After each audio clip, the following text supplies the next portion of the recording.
Greetings from the Netherlands. It's day 4 of my road trip and I've made it out of Belgium and I'm here in the Toverland car park. Actually here trying to catch some views of Troy, which is the wooden coaster. You'll probably just see it here. There are actually 2 guys standing on the top of the lift hill. Somewhat concerned. I'm hoping that's just preventative maintenance or morning checks and that it's not going to be down today. You'll also see that I've got my car on charge here. So again, 3rd park in a row. Absolutely exceptional electric car parking facility. So again, I don't have to do anything other than just rock up to the park, plug in, and then when I leave at the end of the day I'm fully charged. So if you do bring an EV over to Europe, I fully recommend getting an RFID card. I've actually got a Polestar, so I've got the Polestar charge card, but the research that I did before I came over said get the Shell charge card, and that has worked for me every single time. Every single park I've been able to just tap that and charge up. I'm really pleased again with my hotel choice. I stayed in the Fletcher Hotel in Deurne. It's about a 20-minute drive away. Really nice hotel. Loads of free parking, got EV charging if you need it. It's absolutely great. As is normally the case, the EV chargers are normally put quite out of the way, but I don't mind that. You're not in the hustle and bustle of the main car park. So I'm going to take a little bit of a wander, see how far it is to the main entrance, and I will catch you there.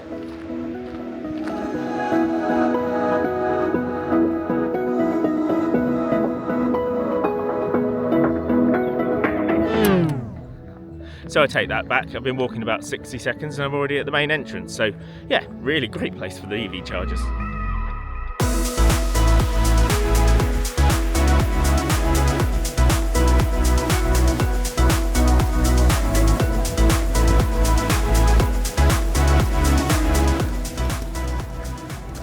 So it has just gone 10 to 10 and the turnstiles have just opened. They don't open quite as early as some parks. Doesn't look like there's going to be much of a crowd today. It is a Tuesday, so hopefully going to be a pretty easy day.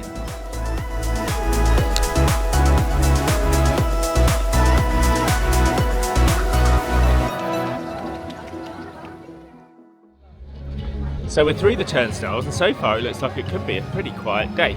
I don't actually know a load about this park if I'm honest, apart from kind of a few of the headline attractions. It's one of those parks that, to be honest, I wouldn't make a dedicated trip here like I would to Fantasieland. Really, it's just because I'm in the Netherlands for Wallaby Holland as part of the road trip that I'm stopping off. So really excited. I suppose it does mean there's not a great deal of expectation and it can only really exceed. I have absolutely no idea where I'm going, but I was told by a guy at Wallaby Belgium that Troy is his favourite coaster here, so let's head to the Woody first. Right, pretty good sign. I think we found it. If I know anything about Troy, it's something to do with the Trojan horse, isn't it?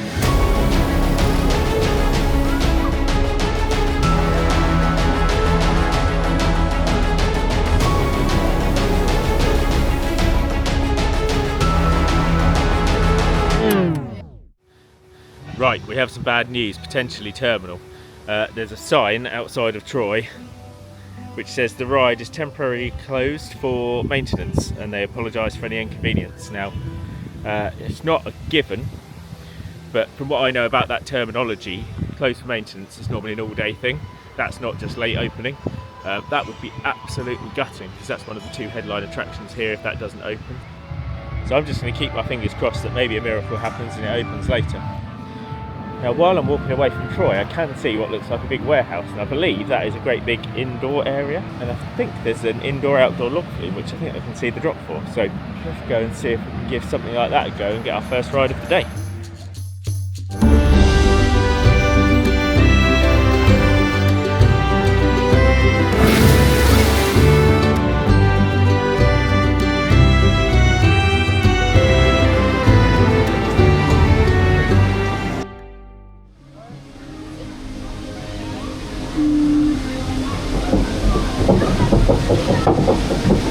Right, so we've got a dispatch on Expedition Zork. Hot off the disappointment of Troy being closed, I've jumped on the log flume because nobody's day is made worse by a log flume. So this is a 2004 Mack flume ride, similar to that at Plopsaland, same ride model. It's got a couple of unique features. It is an indoor and outdoor log flume, and it has got a cheeky little surprise on one of the lift hills. So yeah, really excited about this.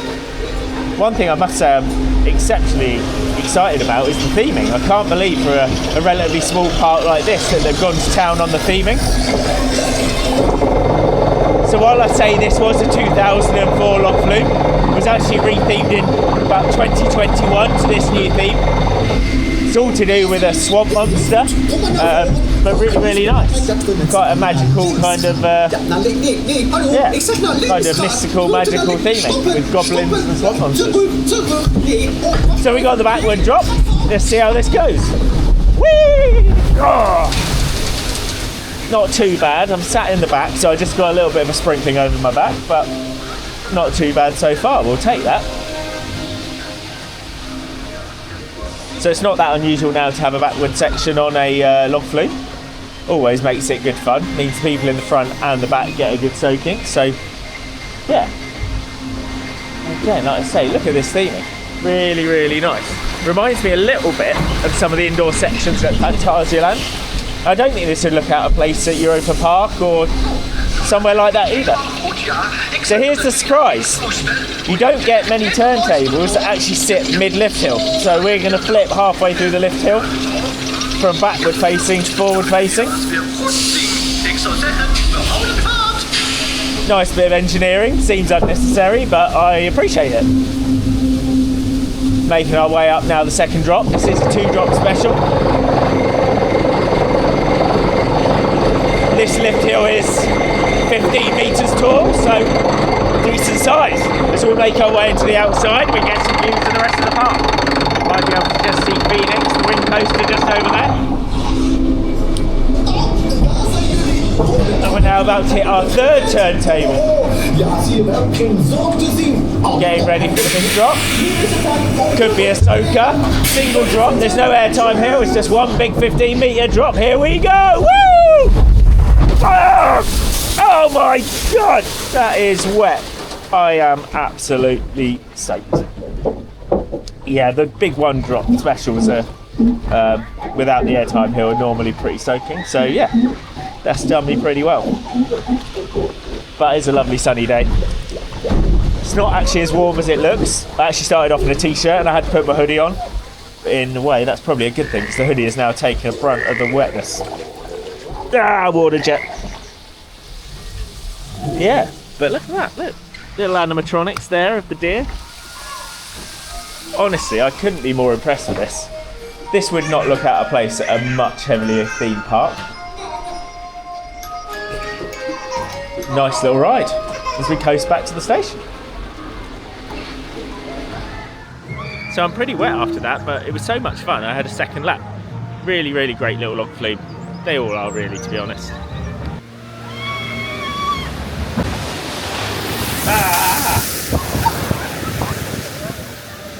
I think it's fair to say I got a little bit too enthusiastic.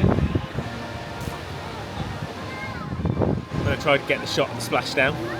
The clue really was this wet floor, yet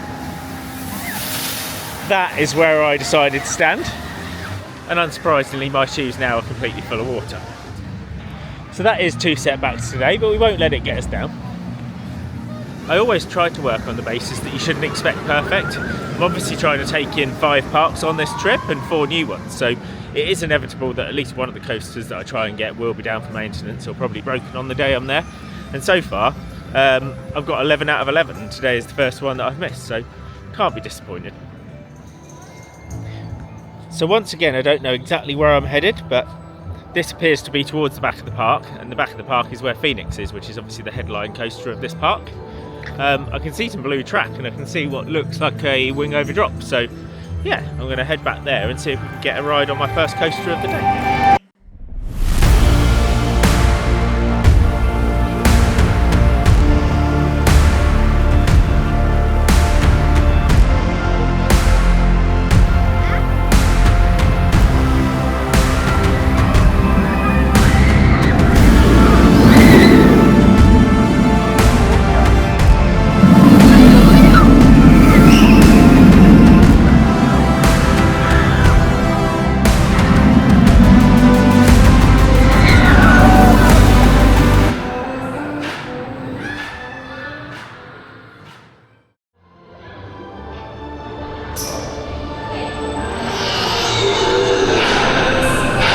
Right, we've got a dispatch on Fenix. I've seen too many spoilers. I know there's a little dark section before we hit the lift hill.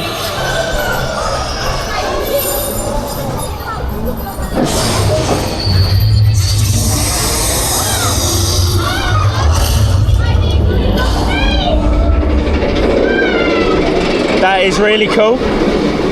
So we're heading up the lift hill, 131 foot. This is a 2018 coaster built with this area of Avalon.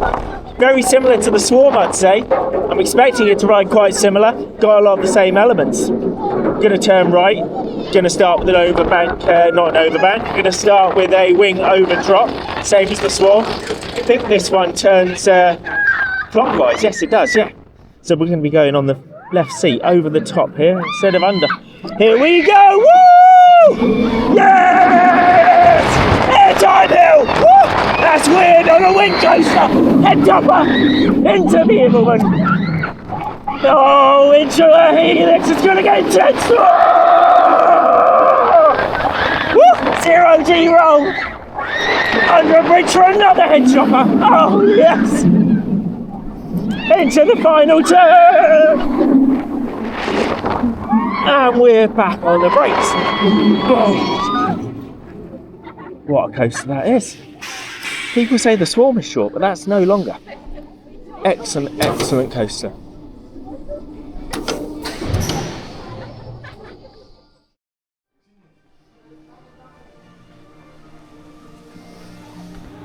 So Fenix is an incredible coaster. Really, really, really good B&M wing. Find it really, really hard to split it from the Swarm, if I'm honest. It's got a lot of the same elements and a lot of the same forces, but yeah, it's a really, really good coaster. I think the one thing when it comes to B&M wings is they're so graceful. When you compare it to something like an invert, which is what was really popular kind of 20 years ago, maybe 25, 30 years ago, the wings are just so graceful. They really do just glide around and they're not quite as intense. Even the forceful bits like the helix here, it's quite punchy, but it's nowhere near as forceful as some of the really intense inverts. So yeah, absolutely really delighted to have got on it.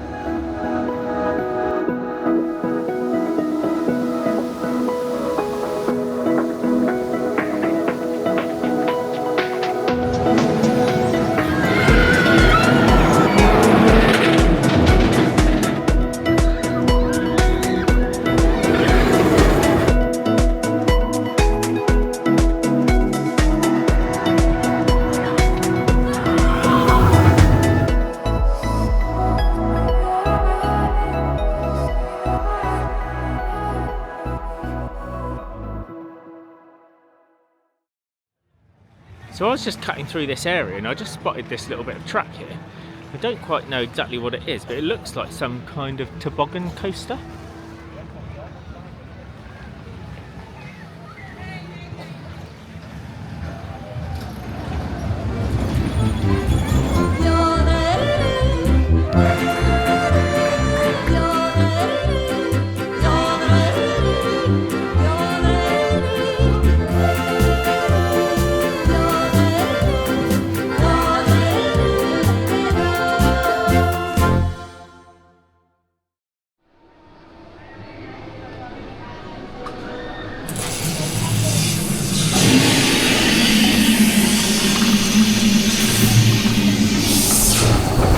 Right, we've got a dispatch on the blitz button, oh my word! I didn't even know this thing existed!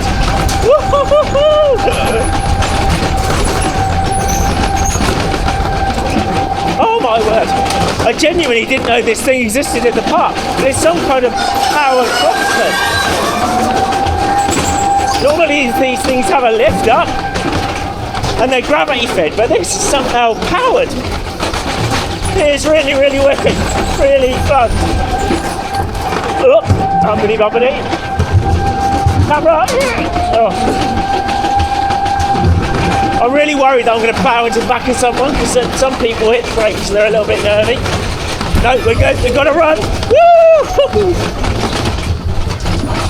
And I think we are back home.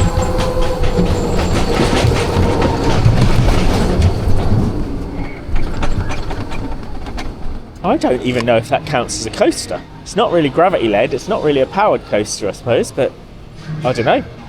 Excellent fun. Definitely do that again if it wasn't for the 40-minute queue. So unbelievably, it's the end of the park day and I've just decided to head back to the park entrance via Troy to just see if anything's happened. And I'm pretty sure I actually heard a train go, which is pretty devastating because it's been closed all day, but yeah, let's have a quick look. Yeah, I can definitely hear a train going. So they're testing it just to spite me right at the end of the day. The ongoing maintenance has obviously happened. They're running empty trains around just to tease me. The day has unfortunately come to an end. Thank you for being our guest today. We'll see you next time. So I've just made my way back out of the turnstiles at the end of the day. It's actually quite a late finish, it's 7 PM. Park hours were 10 till 7, so a 9-hour day is actually really, really incredible at late April. So yeah, goodness knows what they do in the summer, but what a fantastic day. Really, really enjoyed it. Yes, I got a bit thwarted by Troy. Never really considered that I wouldn't get that one. I really did hope I'd get the top 2, but look, it didn't ruin the day. This little park is absolutely beautiful. The staff, I have to shout out the staff, they are so friendly, so accommodating. Just a really, really nice bunch of people. And the whole place is just so beautifully themed. Like, just spending time in this park is beautiful. Hopefully I've caught a little bit of that on camera, but yeah, definitely worth a visit. Like I say, I still stand by what I said earlier, which is I don't think it would be a dedicated trip. You wouldn't come just for this, you'd tag it on to something else, whether that's the Efteling or Wallaby Belgium, Wallaby Holland or something else nearby. But yeah, absolutely worth a visit. The sat-nav is saying I've got about an hour to go until my next destination. Tomorrow, of course, is day 5 and it's Wallaby Holland, first of 2 days at that park for me, and for me that is probably the headline park. I absolutely cannot wait to get there and get on things like Untamed.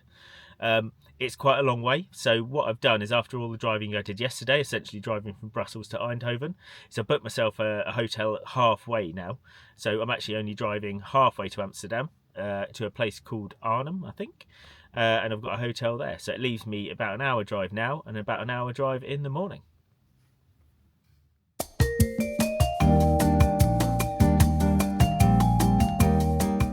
So with that, I'm going to set off to my hotel. They do say bad things come in threes, and we had obviously the Troy breakdown this morning. I accidentally got soaked by trying to get some video in a place I probably shouldn't have been. Thirdly, my gimbal, my vlogging camera, has just given up the ghost, so don't know what that's going to mean for the rest of the trip. I'm going to try and maybe film on my phone or on the GoPro, maybe. That's a possibility, but yeah, we'll see what we can do. Thank you for watching if you have, and I will see you soon.